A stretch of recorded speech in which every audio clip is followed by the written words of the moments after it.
अरे सखी का हो? अरे टहार में डट गाड़ा उड़ा डल बा पहाड़पुर में बाप रे टिकुली बेचटा आ डेवरा गर्रा गड्ढा कटल बा बख्तियारपुर में चूड़ी बेचटा दोनों ही लौले बड़ा सो ए काका नहीं खजनत। अरे आय हाय पिछला बार नु फूल गेना बेचत रहे हमारे अब गइले सखी ए माता वारे हेने बा टिकुली के पातावा मिला हमारे अब गइले सखी नहीं के जरूरी हो मिला हमारे अब गइले सखी नहीं के जरूरी हो हमर पिया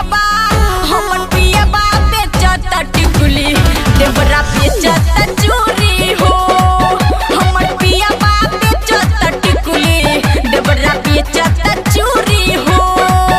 रे माहिया मनीष वारे हाय 20 रुपए में 2 दर्जन चूड़ी ले लो ना। अरे कितना लाल लाल हरा हरा पीला पीला है रे। अरे बिंदी भी ले लो गजरा भी ले लो ना रे।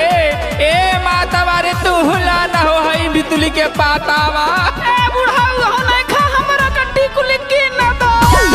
भाईली अब की काटो पूरा शहर साके मेला ओही भीड़ में देवरा जाके बीचे लगवले बैठेला ए सखी जाम भाईली अब की काटो पूरा पहाड़पुर के मेला ओही भीड़ में देवरा जाके बीचे लगवले बैठेला मनवा के श्रद्धा सबे सखी मनवा के श्रद्धा ए सखी अब मोरा पूरी हो मोरा पियावा बेचत टिकुली देवरा बेचत चूड़ी हो हमर पियावा बेचत टिकुली देवरा बेचत चूड़ी हो। ले ला सब खत्म हो गई है तू को बच गइल बा चूड़ी ले ला रे रे सोगमारी अते पहाड़पुर के होइस अने बख्तियारपुर के ने चली ले रे भाग ना तो मारे भाग तो धुआं फेंक देबे हग लेकिन